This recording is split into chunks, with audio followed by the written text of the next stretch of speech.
You are now tuning in live to Accelerate, a no-sequel original series brought to you by DataStax.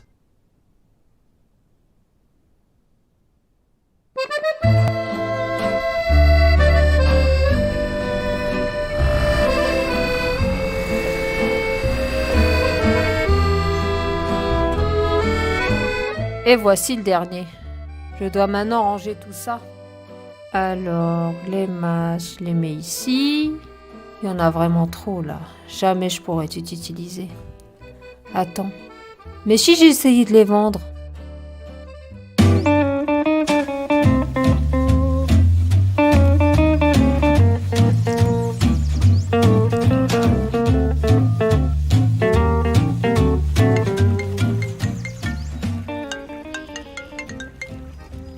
Allô? Allô, Cédric? Oui, c'est qui? C'est Sophie. Dis-moi, j'aurais besoin d'un petit service. J'ai beaucoup de produits à vendre et je me dis que beaucoup de monde est dans le même cas.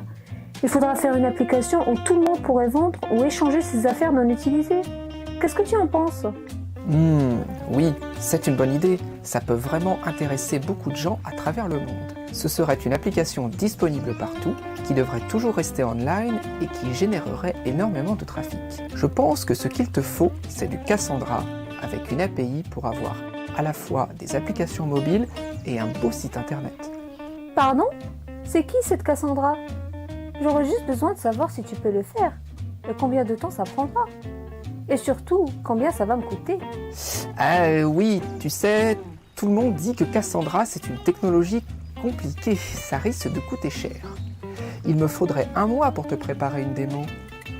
Je te donne 1 mois pour me construire une maquette. Et on se rappelle, ok? Ok, ça marche. À bientôt, salut. Salut!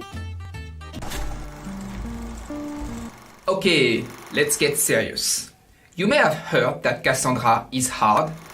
It is indeed different from a relational database, not hard. Let me show you by building a REST API from the beginning and step by step. Let's go.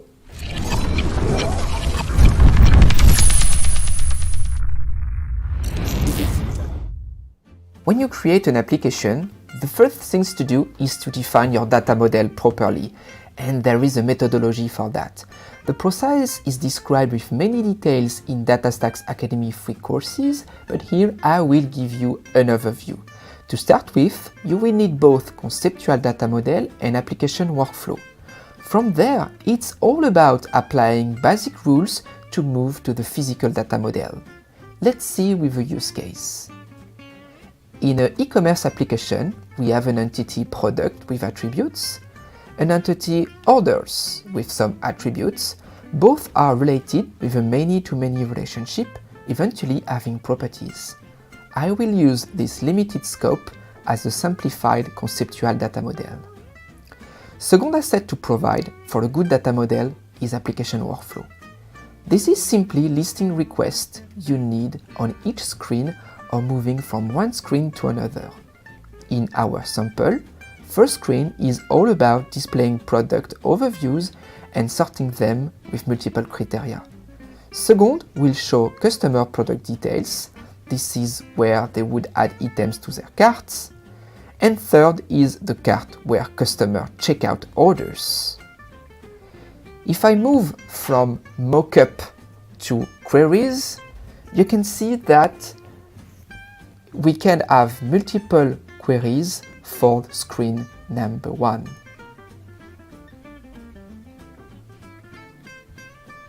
That's it. We can now pause our brain. This is all about applying basic rules to get to the logical data model. Rule number 1. In my application there are 5 queries. So in my design I will have 5 tables. Rules number 2. For each table, I locate the attribute to group results. This is my partition key. I store data in the best way to retrieve them fast. For the first table, category is the search criteria. I defined it as the partition key and list other attributes. I do the same for every tables. Rules number 3. Same as relational word, the primary key ensures unicity of records, but also help to sort the results. Close to my partition key, I mark other columns used either for sorting or ensuring unicity. Those are called clustering column and have ascending or descending flag. I use the JetBoco notation to make it visual, and I do the same for the remaining tables. Done! We do have our logical data model. Last step. To progress to the physical data model, I will simply add type for each column. It can be scalar, text, integers, UID block, or collections, set, list, map, or even custom-defined structures named UDT for user-defined type. And with that, we have now everything we need to create the CQL Cassandra query language table definitions. Data model is cleared. What about microservice? Well, let's start with the tables. To build a microservice, you will first create entities and related repositories implementing create, read, updates, and delete operations named CRUDs. Then you shape your business or bounding context. In our use case, we can use the screen. Some repositories can be immediately exposed as APIs. Others, like homepage, require a bit of mapping. Indeed, each time you edit a product, you need to update multiple tables. And boom, we have our microservice. APIs can be REST, GraphQL, or gRPC based on application constraints. Either it needed synchronous, asynchronous, or even reactive operations. This API can now be invoked by one or many user interfaces. Let's move to implementation. To connect to the database, this is a no-brainer. DataStax provides a set of drivers available in multiple languages, and here I will pick Java. Spring is a very popular framework in the Java community, if not the most. So here I will use some component from Spring to help us. Spring Data can help us defining objects, entities, and repositories. Spring Web, WebMVC, Spring Data REST, or Spring Web Flux help us to expose REST APIs, REST endpoints. And last but not least, Spring Boot is a lightweight runtime to execute our microservice everywhere, and especially in containers. Now, Spring Framework is part of the Pivotal company, and I have asked Mario Gray, developer advocate there, to tell us a bit more about what the Spring Framework can bring to developer. Let's go ask him. Hey, hello Mario, thank you for helping me. I need to create an application with Spring, and I heard you can help me. So could you please introduce yourself and what is your current position at VMware? Thanks for reaching out, Cedric. I work at the Modern Applications Business Unit at VMware.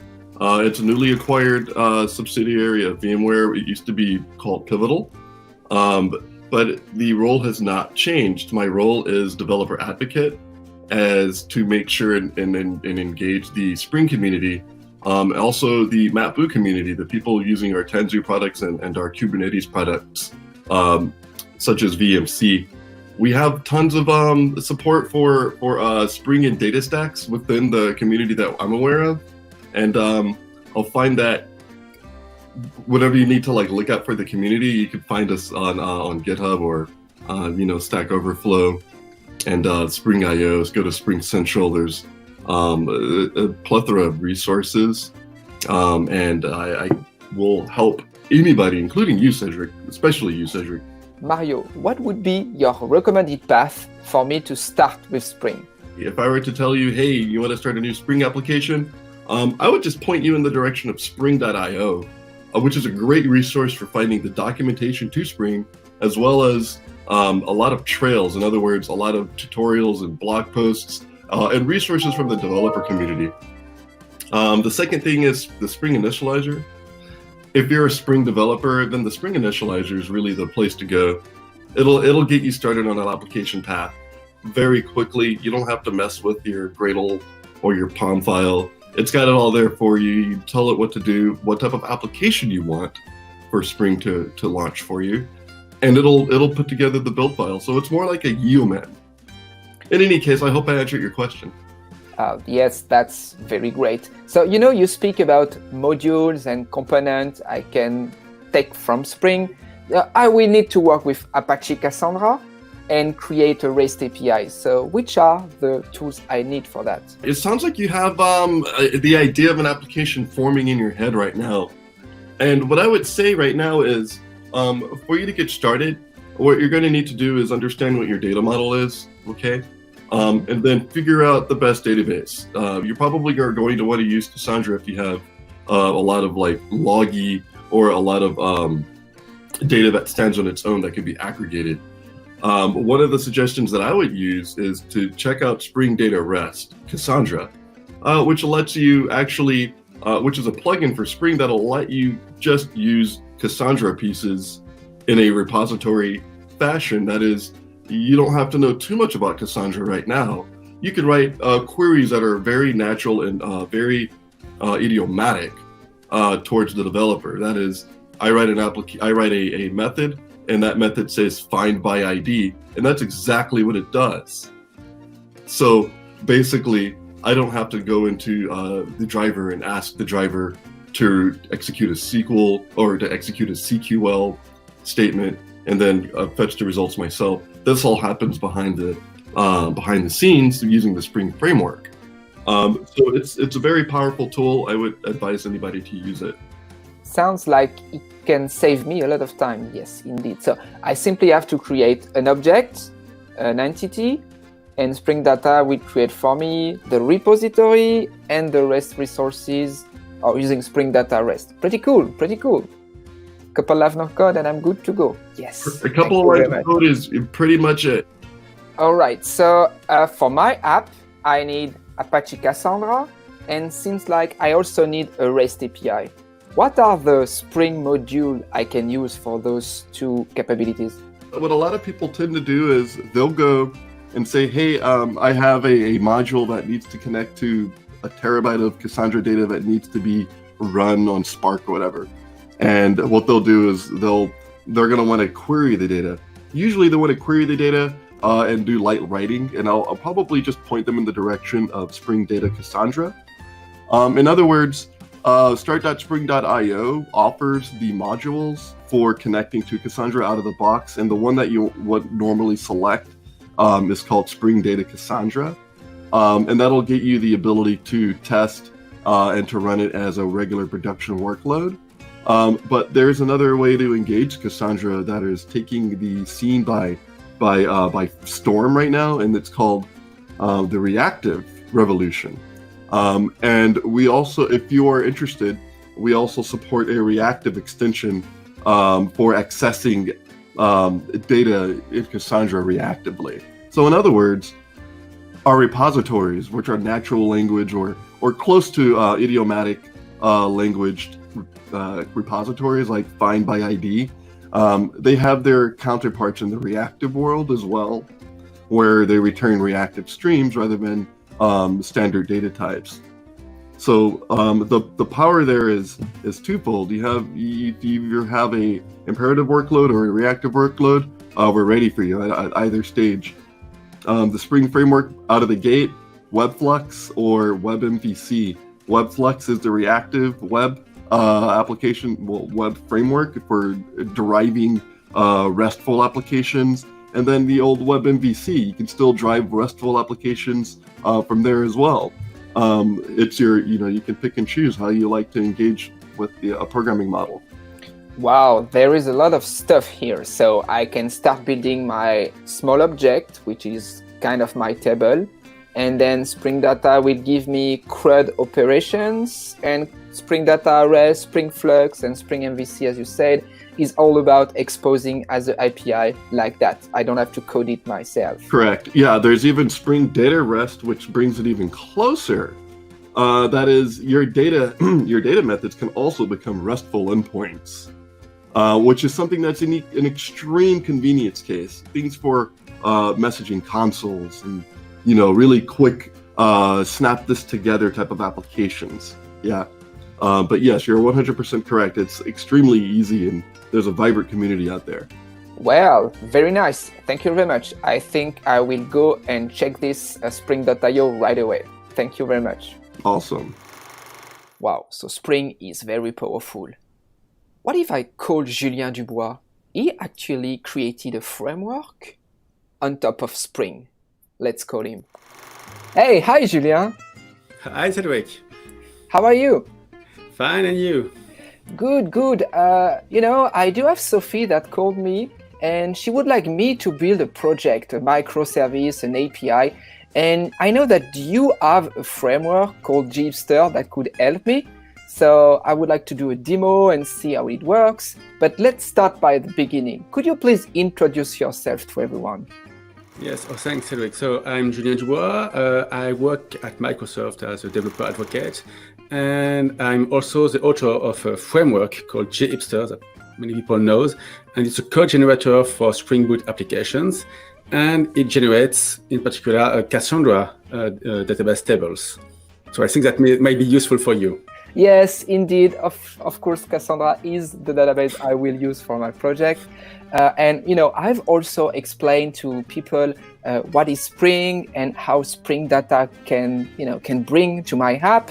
And I would like you to explain what Jeepster can bring on top of, Spring data, Spring Boot. Oh, yeah. So basically, you're going to be able to describe the application you want. We've got our own domain language. And so you will say, okay, I would like this data table, this other data table. And Jeepster is going to generate for you, well, both the database tables, the SQL to generate the tables, but also the Spring Boot code on top of it. And if you want to go further, it also generates for you the front end. You can generate an Angular or React application on top of it. No, that's very nice because, that would be a cosmetic app. And I think that I need a proper and nice and bright UI. So yes, connecting to the database, providing the tables and creating all the schema, having Spring data all set up, ready to go, the REST API also ready to go, and I can interact with the web UI and interact with the web API using the documentation. Seems very, very good. Is there any tool around the application have been generated? So we provide many different tools. There's a web view that you can use to describe your app. We've got some IDE plugin also if you want to. If you want to start easy, I would recommend that you start with something called start.jeepster.tech. So it's our own web app. And on start.jeepster.tech, you can describe your app. You will have a graphical view of it. And it will even be able to generate pull requests to your application if it's on GitHub or GitLab. So it will update your application automatically. Nice. So I don't have to install Jeepster on my laptop. There is a web-based and also web tools to do it for me. That seems very good. So now imagine that I do have my app running. Is there anything to help me to deploy the app, like Docker support or anything like that? Oh, yes. We only spoke about the application, but Jeepster is a full stack framework, and it also generates for you the infrastructure. So it's going to generate for you Docker Compose files. So you can have, you will have Cassandra up and ready with Docker. It's going to generate a lot of configuration and infrastructure file to help you throughout the life cycle of your project. It's not just generating the code, it's also generating infrastructure for you. Very nice, very nice. So now I really want to test that. Thank you. All right. I have installed Jeepster 6.9.1 using npm install. Let's see what it can do. First things to do is to create a folder and let's see what Jeepster can do for us. All right, see, it's starting. Oh, first question, which type of application would you like to create? Monolithic is fine, I don't need one runtime per service. I will get a single backend for now. Do you need reactive? No, it's simply CRUD for now.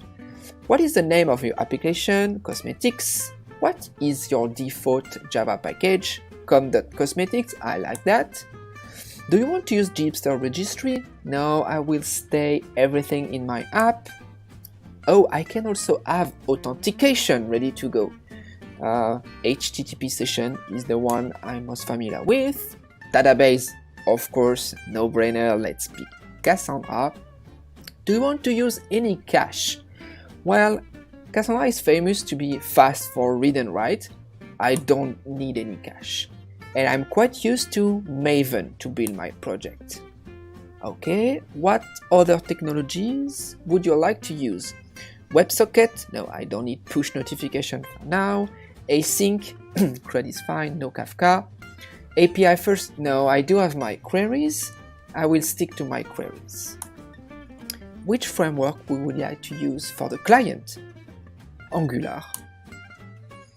I also can pick some of my bootwatch stem coming from Bootstrap 4. So let's pick Darkly and use Dark. International support, yes. First French and second English. And I could add language later on when I got some success. I don't need any performance test for now. Would you like to install other generators from Marketplace? Oh, Themes, there is a Marketplace where you can have some add-ons. I don't need them for now. And boom, it's starting. Let's see what it looks like. Okay, after a few minutes, my application is now generated. Congratulations. I've imported the application in Eclipse. As you can see, no compilation error. It's built with Maven. And I even have some Docker files to be able to run Cassandra locally because I picked Cassandra database. Nice. But the application is empty. I should define my own entities. So, based on the requirements, Julien created me this file using GDL Studio where I do have my tables related to my queries, and I will simply download this file and copy in my folder. So the file is called Jeepster Cosmetic GDL, and I will ask Jeepster to import those entities into my project. Okay, as you can see, two containers have been starting. First is Cassandra, second is migration, probably to import the entities I've just created. So let's see what's in Cassandra. With a little magic of CQLSH, I can have a list of key spaces, and I can see that I do have a key space named Cosmetics. And if I look at the tables, well, I do have my tables related to entities, but I also have some pre-baked tables related to users, probably to handle authentication and authorization. It seems like I do have everything I need to start my app, so let's go. To start the application, I simply did npm start for the front end and Maven for the back end. So now we can see the application is running at 8080. So let's see what we have. So, oh wow, so we do have a main page and we can switch to English. This is what we ask. We can also log in using admin, which is a default user. So user authentication also working. On the administration part, I see that I do have user management, metric, else, configuration log, and APIs ready to go. If I pick user management, this is user admin and system created for me. Here is all the Spring Boot actuators samples, and on the API part, I do have a full working REST API for each entity. Account, this is the default one for users. Product by category, one of my table. Product by city, and so forth and so on. Nice! So I do have the REST API. But not only that, I also have a dedicated screen per entity to create items. So nothing there, but if I want to create a new product, let's say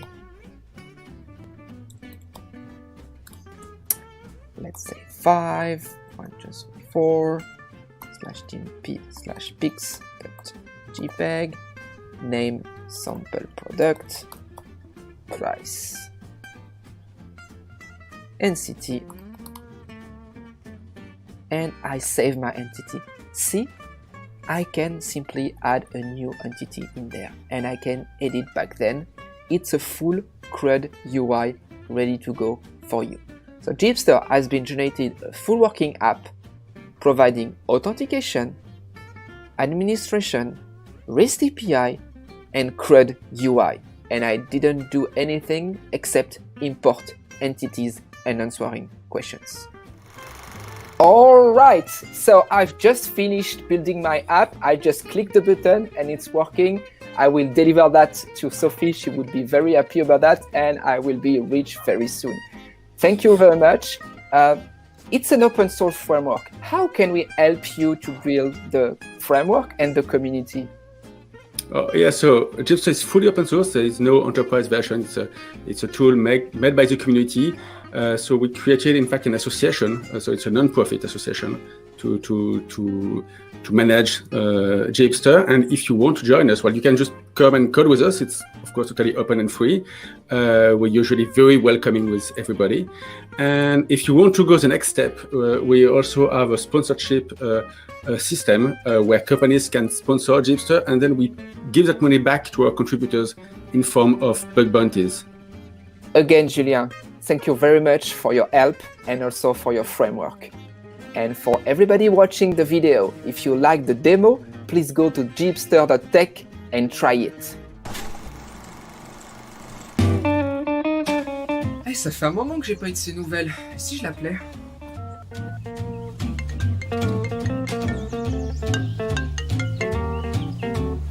Allô Cédric? Que je viens aux nouvelles. Alors le business? Écoute, les affaires vont bien, le service fonctionne tout seul, tout le monde vend ses affaires, je prends ma commission au passage. Parfait. Écoute, je suis heureux de l'apprendre. Je voudrais te parler de mon paiement. Ton paiement? Mais tu m'as livré l'application le lendemain ou presque. Ça n'a finalement pu te prendre que quelques minutes. Je ne vais pas te payer juste pour quelques heures. On se fera ça la prochaine fois, ok? Allô? Ah, je crois que la prochaine fois, je ferai comme tout le monde. Je dirais que Cassandra, c'est dur. Au moins pour être payé.